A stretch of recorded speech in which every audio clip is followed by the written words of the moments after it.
राष्ट्र तब सशक्त होगा जब हम एक रहेंगे, नेक रहेंगे, तभी नेक रहेंगे। बटेंगे तो कटेंगे।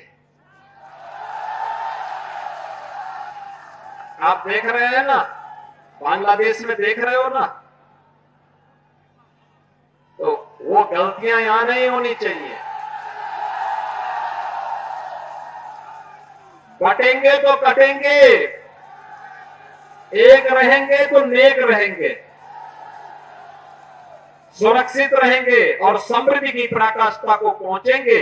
हमें विकसित भारत की संकल्पना को साकार करने के लिए कार्य करना है। बहनों और भाइयों, आप इतिहास जानते हैं,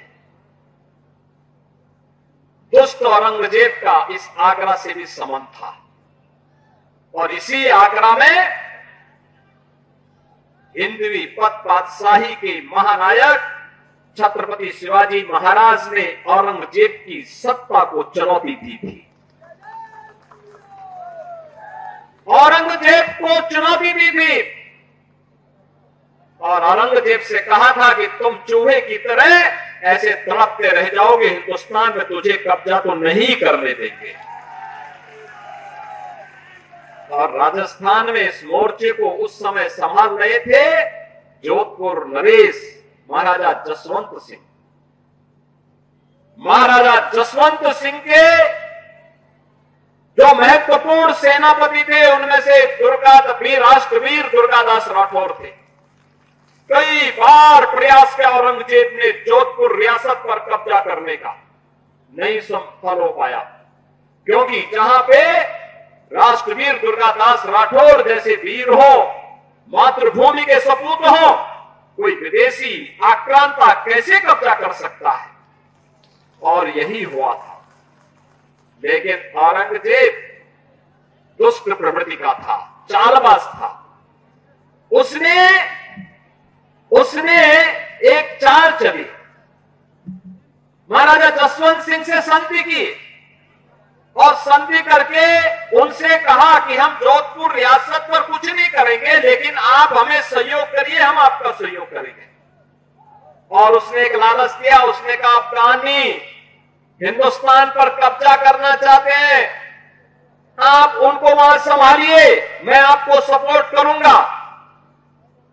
और वहां पे महाराजा जसवंत सिंह को वहां धोखे से अफगानियों का मुकाबला करने के लिए लेके चला गया और पीछे से हमला करके उनकी हत्या कर दी। उनका छोटा पुत्र, एक ही पुत्र अजीत सिंह था, राजकुमार अजीत सिंह अकेले रह गया। रानी का जो पुत्र था अजीत सिंह, उसको उसने धोखे से मारने का एक षड्यंत्र रचा और मुगल सैनिकों को भेज करके उन्हें कैद करने का प्रयास किया। वीर दुर्गादास राठौर राजकुमार को सुरक्षित लेकर के एक सन्यासी के वेश में एक जगह उन्होंने उसे रखा और जब वह बालिग हुआ, धूम धड़ाके के साथ जोधपुर में लाकर के उनका राज्याभिषेक उन्होंने किया। वीर दुर्गादास राठौर की जो ये लड़ाई थी, ये लड़ाई केवल अपने स्वामी के लिए नहीं थी, बल्कि राष्ट्र के लिए थी, स्वदेश और स्वाभिमान के लिए थी, स्वधर्म के लिए थी कि हम विदेशी हुकूमत को बाल बांका नहीं करने देंगे अपनी मातृभूमि का। और उन्होंने अंतिम दम तक निभाया। जिस देश में दुर्गादास राठौर जैसे महान वीर पैदा होते हो, उस देश का कोई विदेशी आक्रांता कैसे बालबांका कर सकता है। और भारत की आजादी अगर आई, वापस आई, भारत आजाद हुआ तो ऐसे वीरों के कारणों से, उनके कृतित्व से, उनके शौर्य और पराक्रम से। और शौर्य और पराक्रम जो कभी पंडित राम प्रसाद बिस्मिल ने कहा था, जब अंग्रेज उन्हें गोरखपुर जेल में बंद किए और फांसी के फंदे पर चढ़ा रहे थे, उन्होंने पूछा कि भाई कोई अंतिम लालसा, कोई अंतिम अभिलाषा? तो पंडित राम प्रसाद बिस्मिल ने एक ही बात कही। उन्होंने कहा, एक ही बात उन्होंने कहा कि इस भारतवर्ष में 100 बार मेरा जन्म हो और कारण सदा ही मृत्यु का देशोपकारक कर्म हो। मेरे जीवन बार बार इस हिंदुस्तान की धरती पर मैं जन्म लूं और सदैव मृत्यु का कारण देश और समाज के कल्याण, उसके उत्थान, उसकी सुरक्षा, उसकी समृद्धि मेरी बननी चाहिए। बहनों और भाइयों, यही भारत के सभी क्रांतिकारियों का घोष था, तेरा वैभव अमर रहे मां, हम दिन चार रहे न रहे।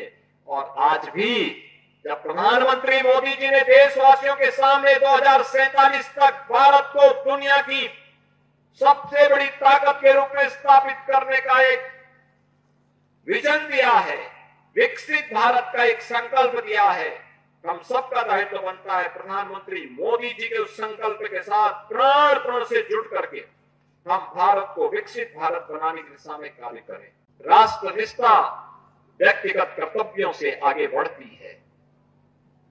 जो पंचप्रण में प्रधानमंत्री जी ने कहा कि गुलामी के अंशों का सर्वथा समाप्त करेंगे, अपने वीरों का, सैनिकों का सम्मान करेंगे, एकता और एकात्मता के लिए कार्य करेंगे, किसी को भी समाज में विद्वेष फैलाने की छूट नहीं देंगे, जाति के नाम पर, क्षेत्र के नाम पर, भाषा के नाम पर, तमाम अन्य वादों के आधार पर बांटने वाली ताकतों से सावधान रहेंगे और अपने नागरिक कर्तव्यों का निर्वहन करते हुए भारत को दुनिया की सबसे बड़ी ताकत के रूप में स्थापित करेंगे।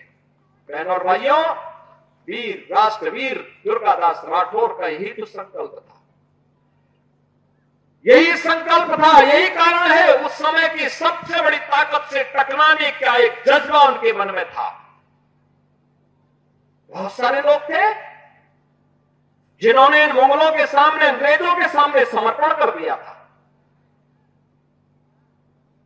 जमींदारी लेने के लिए, कोई पद प्राप्त करने के लिए। लेकिन याद रखना, उनका नाम इतिहास में ऐसे गुम हो गया, कोई पूछता ही नहीं। नाम अगर ले रहे हैं दुर्गादास राठौर का, ले रहे हैं वीर दुर्गादास राठौर का। आप जाइए राजस्थान में, आप जाइए मध्य प्रदेश में, कितनी श्रद्धा और सम्मान के साथ वीर दुर्गादास राठौर के प्रति लोगों के मन में क्या अपार श्रद्धा भाव, एक अवतारी पुरुष के रूप में लोग उनकी पूजा करते हैं। वहां पर आप पूरे मारवाड़ में चले जाइए, जोधपुर क्षेत्र में चले जाइए, क्या श्रद्धा का भाव है। और यही भाव व्यक्त करने के लिए आज मैं आपके पास आया हूं। हमें इन महापुरुषों के प्रति वही श्रद्धा और सम्मान का भाव रखना होगा। राष्ट्र से बढ़कर के कुछ नहीं हो सकता, कुछ नहीं हो सकता। और राष्ट्र तब सशक्त होगा जब हम एक रहेंगे, नेक रहेंगे, तभी नेक रहेंगे। बटेंगे तो कटेंगे। आप देख रहे हैं ना, बांग्लादेश में देख रहे हो ना, तो वो गलतियां यहां नहीं होनी चाहिए। बटेंगे तो कटेंगे, एक रहेंगे तो नेक रहेंगे, सुरक्षित रहेंगे और समृद्धि की पराकाष्ठा को पहुंचेंगे। हमें विकसित भारत की संकल्पना को साकार करने के लिए कार्य करना है। मैं एक बार फिर से राष्ट्रवीर दुर्गादास राठौर जी के इसी चरणों में कोटि कोटि नमन करते हुए, आज उनकी भव्य प्रतिमा यहां पे लगी है। राष्ट्र के प्रति समर्पण और श्रद्धा का भाव जिन्होंने अपने शौर्य और पराक्रम से दिया था, वह श्रद्धा का भाव हमारे मन में सदैव बना रहे। इस विश्वास के साथ आप सबको एक बार फिर से जन्माष्टमी की इस पावन तिथि पर हृदय से बधाई देता हूं।